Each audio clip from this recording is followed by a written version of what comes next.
ಈ ದಿನ ಗುರು ಪೂರ್ಣಿಮೆಯ ಸಂದರ್ಭದಲ್ಲಿ ಪ್ರತಿ ವರ್ಷದಂತೆ ನಮ್ಮ ಗುರುಗಳು ಸ್ಥಾಪಿಸಿರುವ ಹಾಗೆ ಮತ್ತು ಕಾರ್ಯಕ್ರಮವನ್ನು ಆಯೋಜಿಸಿರುವ ಹಾಗೆ ಬೆಳಗ್ಗೆ ಮಹಾಮಂಗಳಾರತಿ ಮುಂದೆ ಅಭಿಷೇಕ ಆರತಿ ಅರ್ಚನೆಯನ್ನು ನಡ್ಕೊಂಡ್ಬಂತು. ಹಾಗೆಯೇ ಇವತ್ತು ನಮ್ಮ ಧರ್ಮಾಧಿಕಾರಿಗಳಾದ ರಾಘವೇಂದ್ರಮ್ಮರವರು ನಮ್ಮ ಗುರುಗಳ ಒಂದು ಪೀಠವನ್ನು ಇನಾಗ್ರೇಟ್ ಮಾಡಿದ್ರು. ಹಾಗೆ ಬೆಳಗ್ಗೆ 8 ಗಂಟೆಯಿಂದ ನಿತ್ಯ ಪ್ರತಿ ವರ್ಷ ಹಿಂಗೆ ನಾವು ಅನ್ನದಾನ ಮಾಡ್ಕೊಂಬರ್ತಾಯಿದ್ವು. ಅದೇ ರೀತಿ ಅನ್ನದಾನ ನಡ್ಕೊಂಬರ್ತಾಯಿದೆ. ಸುಮಾರು 20-25 ಸಾವಿರ ಜನಕ್ಕೆ ಅನ್ನದಾನ ಮಾಡ್ತಾಯಿದ್ವು. ಇದು ಒಂದು ಪ್ರತಿ ವರ್ಷದಂತೆ HRV ಗ್ರೂಪ್ ಮಾಲೀಕರು ಅವರು ಪ್ರತಿ ವರ್ಷದ ಸೇವೆಯನ್ನು ಮಾಡ್ತಾರೆ. ಹಾಗೆ ಅನಿಲ್ ಅಂತ ಇದ್ದಾರೆ, ಮನೋಹರ್ ಅಂತ, ಇವರು ಮತ್ತು ಹಲವಾರು ಭಕ್ತಾದಿಗಳು ಅವರೆಲ್ಲ ಕೈ ಜೋಡಿಸಿ ಒಂದು ಕಾರ್ಯಕ್ರಮ ಆಯೋಜಿಸ್ತಾ ಇದ್ದಾರೆ. ನಮ್ಮ ತಂದೆಯವರು 1988ರಲ್ಲಿ ಸಂಸ್ಥೆ ಸ್ಥಾಪನೆ ಮಾಡಿದ ಶತಶೃಂಗೇರಿ ಸಂಸ್ಥೆ ಅಂತ.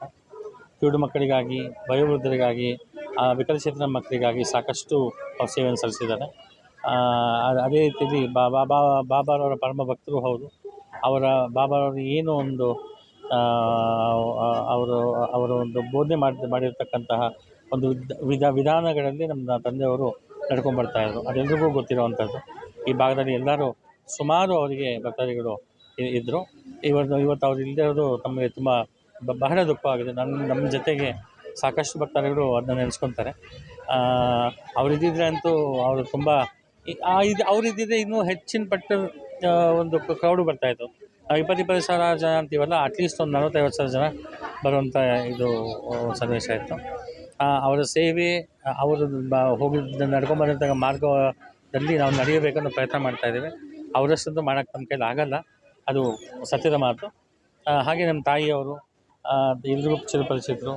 ಅವ್ರ ಜೊತೆಲೇ, ನಮ್ಮ ತಂದೆಯವ್ರ ಜೊತೆಲೇ ಎಲ್ಲ ಒಂದು ಏನೇನು ಬೆಟ್ಟ ಗುಡ್ಡಗಳನ್ನು ದಾಟ್ಕೊಂಡು ಬಂದು ಎಲ್ಲ ಕಷ್ಟ ಕಾರ್ಯಗಳನ್ನು ನೋಡಿಕೊಂಡು ಬಂದು ನಮ್ಮನ್ನೆಲ್ಲ ಸಾಕಿ, ಅವ್ರಿಗೆ ಮಕ್ಕಳು ಅಂದರೆ 4 ಜನ ಅಲ್ಲ, ಅವ್ರ ಮಕ್ಕಳು ಅಂದರೆ 500 ಜನ.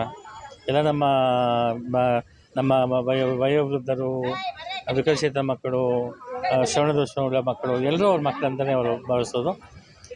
ಅಮ್ಮ ಅಂತಲೇ ಅವ್ರನ್ನ ಕರೀತಾ ಇದ್ದರು. ಅಪ್ಪಾಜಿಯವ್ರನ್ನ ತಂದೆಯವ್ರನ್ನ ಅಪ್ಪಾಜಿ ಅಂತ ಎಲ್ಲರೂ ಕರೀತಾ ಇದ್ದರು. ಸೊ ಇವರಿಬ್ಬರ ಮಾರ್ಗದರ್ಶನದಲ್ಲಿ ನಾವು ನಡಿಬೇಕು ಅಂತ ಪ್ರಯತ್ನ ಬೀಳ್ತಾ ಇದ್ದೀವಿ. ಆ ಭಗವಂತನ ನಮ್ಮ ತಂದೆ ತಾಯಿ ಆಶೀರ್ವಾದ ಇರುತ್ತೆ ಅಂತ ಸದಾ ನಂಬಿರ್ತೇನೆ. ಭಕ್ತರಿಗೆ ಹೇಳುವ ವಿನಂತಿ ಇಷ್ಟೇ, ಎಲ್ಲರೂ ಬನ್ನಿ, ಬಾಬಾರ ದರ್ಶನ ಮಾಡಿಕೊಡಿ.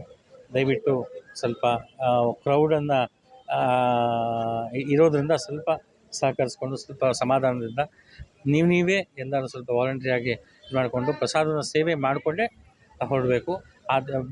ಸೇವೆ ಮಾಡಿಕೊಂಡು ಮನೆಯವ್ರಿಗೂ ತೊಗೊಂಡೋಗ್ಬೇಕು ಅಂತ ತಮ್ಮೆಲ್ಲರಿಗೂ ಪ್ರಾರ್ಥನೆ ಮಾಡೋದು.